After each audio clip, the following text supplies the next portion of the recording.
अंजना जी, मैं बहुत खुश हूं कि मौलाना साहब ने नवाज शरीफ साहब के विषय में जो एक हिंदुस्तानी और एक जो इस देश का मुसलमान महसूस करता है वो चीज सामने रखी है। मैं वैसे एक चीज कहना चाहता हूं, देखिए इमाम साहब मेरे बड़े अजीज हैं, बहुत अच्छे जानने वाले हैं।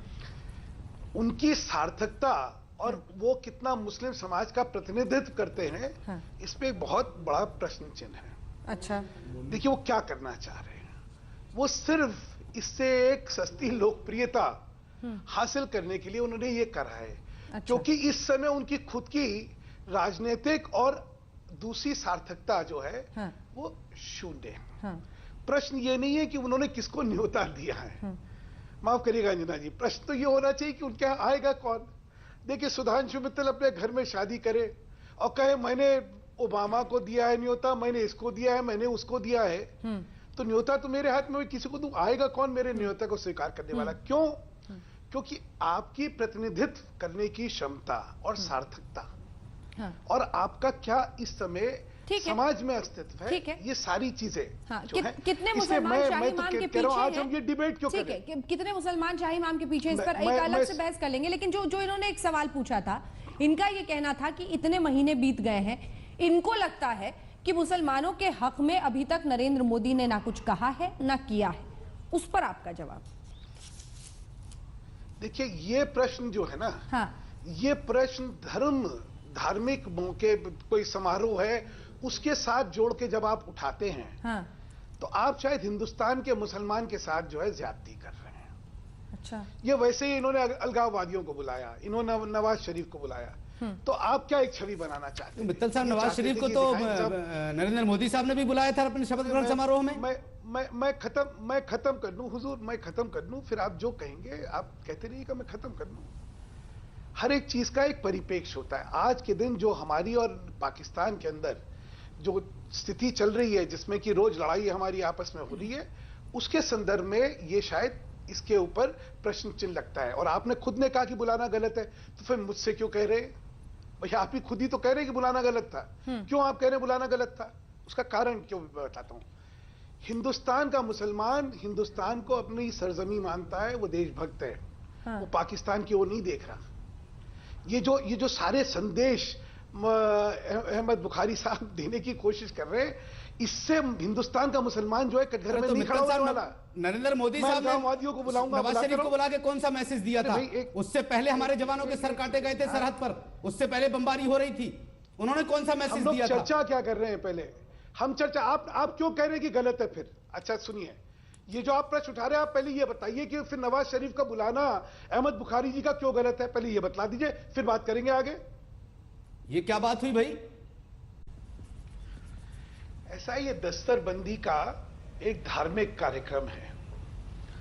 उस धार्मिक कार्यक्रम की सैंक्टिटी को अगर बरकरार रखा जाता तो शायद बहुत अच्छा था। वो तो अभी भी बरकरार है। देखिए, लेकिन जिस मकसद से उन्होंने, एक सेकंड, जिस मकसद से उन्होंने ये सारा करा, अंजना जी, हम आज ये चर्चा करके उनका मकसद को हम लोग सफल बना रहे हैं। एक धार्मिक कार्यक्रम, देखिए हर देश में, हर समुदाय में, हमारे हिंदू धर्म में, पारसियों में, सिखों में बहुत होते हैं।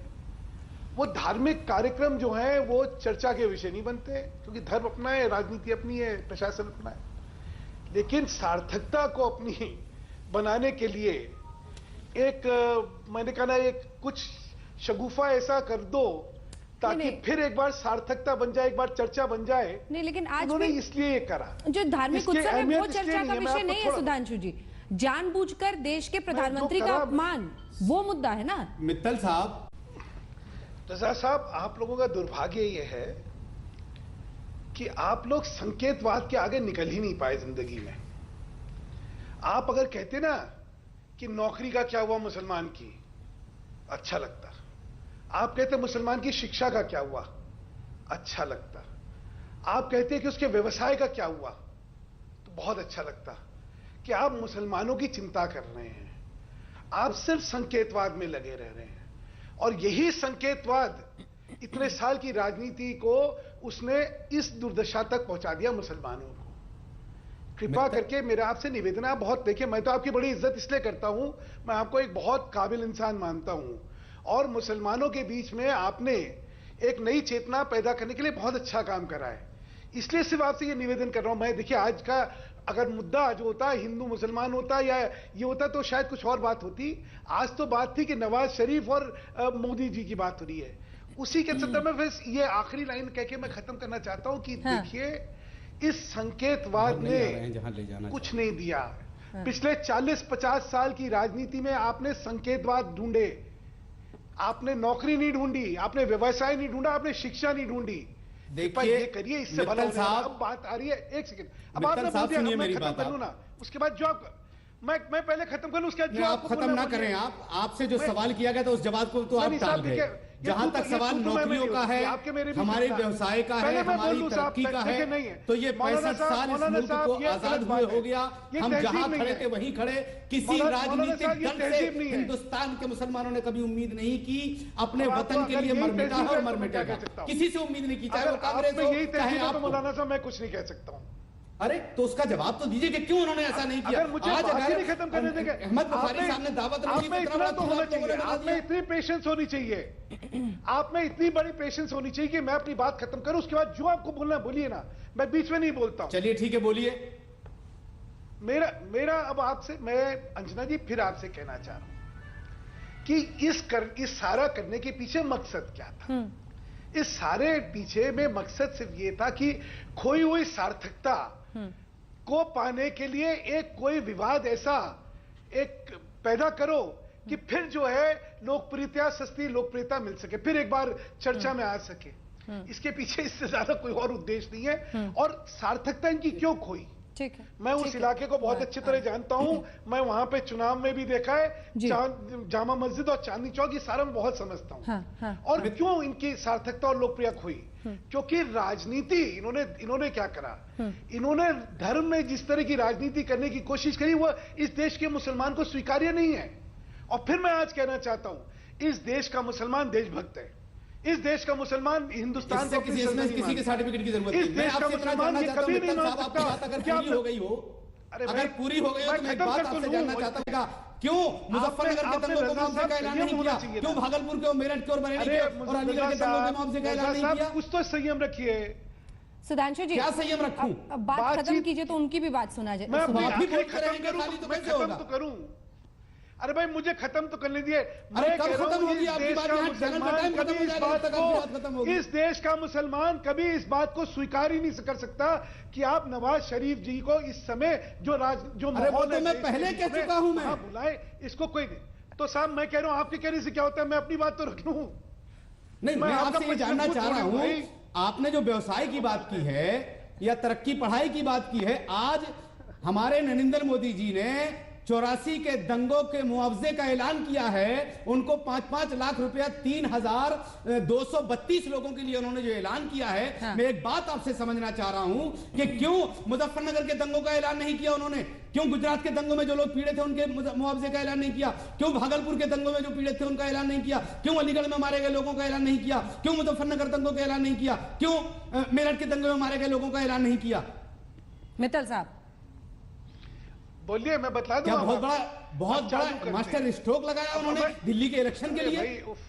हाँ ठीक है, अब जवाब सुन लेते हैं। ठीक है, महत्वपूर्ण। आप बोलिए तो मैं बोल दूं। हाँ, मैं बोल चुका। मैं गुजरात में जो भी, चाहे हिंदू थे या मुसलमान थे, जिन लोगों की भी क्षति हुई, जिन लोगों के यहां मौतें हुई, सबको भरपूर मुआवजे दिए गए। आपको जानकारी ना हो तो जाके ले लीजिए। आगे चलिए। एक भी कैंप में मोदी जी नहीं गए हैं 2000। अरे आपको नहीं पता के बाद हमें मालूम है, आपको नहीं। मैं यहाँ बैठ के एक कैंप में यहाँ बैठ के आप कुछ भी बरकलाने वाली बात कहते तो मैं कुछ नहीं कह सकता। अगर अच्छा चलिए मौलाना साहब, चैलेंज करता हूं मैं आपको, मैं चैलेंज करता हूं, आज नेशनल टीवी पे चैलेंज करता हूं। जी बोलिए। अगर वहां पे दंगा पीड़ितों को राहत नहीं मिली होगी तो मैं राजनीति छोड़ दूंगा। नहीं तो आप जो है राजनीति मत छोड़िए। हम नहीं चाहते कि आप राजनीति छोड़ें। आपके जैसे समझदार लोगों की बहुत जरूरत है राजनीति में। लेकिन आप एक बात बताइए मुझे, जो आज तक इतने दिनों से कैंपों में पड़े हुए हैं, आज तक क्यों घर नहीं बना सके? उसके बाद भी मोदी जी मुख्यमंत्री रहे वहां के, अब तो वजीर आजम है, प्रधानमंत्री। अब तो मैं आपको चुनौती दे रहा हूं गलत बयानी की। मैं गलत बयानी नहीं कर रहा हूं, मैं चुनौती स्वीकार करिए। मैं सर्वे कर चुका हूं, उसकी बात कर रहा हूं। स्वीकार करिए। आप यहाँ पे देखिए, आप ही लोगों ने क्या है अपनी कौम को बरगलाया है। आप सत्य की बात नहीं करके बरगलाने की बात करते हैं, और इसीलिए आपकी कौम के साथ जो है आज तक ये हुआ है। क्यों आपको मतलब हम बरगला रहे हैं इसलिए आप लोग मदद नहीं करते हमारी कौम की? आप बिल्कुल आप गलत बयानी करके बरगलाने की कोशिश करते हैं और कुछ नहीं करते हैं। आपको कौम के लिए व्यवसाय नहीं चाहिए, आपको कौम के लिए शिक्षा नहीं चाहिए, आपको उसके लिए नौकरी नहीं चाहिए। आपको क्या चाहिए? इसी संकेतवाद में फंसाए रखो, तभी मेरी दुकानें चलती रहेंगी।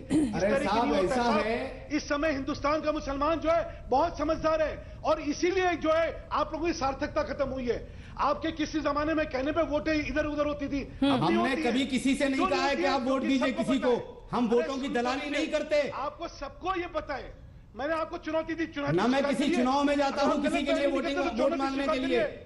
चलिए ठीक है, किसने सियासत की है वोट की, किसने धर्म और मजहब चाहिए, और उस पवित्रता में राजनीति लाके आप उस पवित्रता का उल्लंघन कर रहे हैं कहीं। देखिए, ये एक बड़ा महत्वपूर्ण धार्मिक समारोह होता है। हाँ। नायब इमाम, इनके जो सक्सेसर है उसका जो है वहां पे घोषणा होती है, सब कुछ होता है। हाँ। वहां पे ये हल्की लोकप्रियता के लिए, सस्ती लोकप्रियता के लिए मैं नवाज शरीफ को बुलाऊंगा, मोदी जी को नहीं बुलाऊंगा क्योंकि कौम है। अरे आप बुलाइए ना बुलाइए, लेकिन ऐसे धार्मिक मौके पे आप उसकी धार्मिक सैंक्टिटी को खत्म करके आप मुसलमानों के साथ न्याय कर रहे हैं। आपको नहीं लगता कि मुसलमानों के साथ अन्याय कर रहे हैं? ये विवाद आपने अभी जब क्या पूछा कि इस समय हिंदुस्तान का मुसलमान कहां खड़ा होगा, ये प्रश्न इसीलिए आया ना क्योंकि आप खामा उसको कटघरे में। इस देश का मुसलमान बिल्कुल, मैं दावे से कहता हूं, देशभक्त है। वो हिंदुस्तान को अपनी जमीन मानता है, बिल्कुल। उसको तो मैं बहुत रहा हूं, आप इसलिए बता रहा हूं मैं आपको। वक्त बेवक्त उसे किसी तरह के, बिल्कुल सुधांशु जी, अब हमें इसे बहस का अंदर, वक्त बेवक्त उसे किसी के सर्टिफिकेट की भी जरूरत नहीं है। लेकिन इसी के साथ ये भी समझना होगा कि इस देश में रहते हैं मुसलमान, और अगर शाही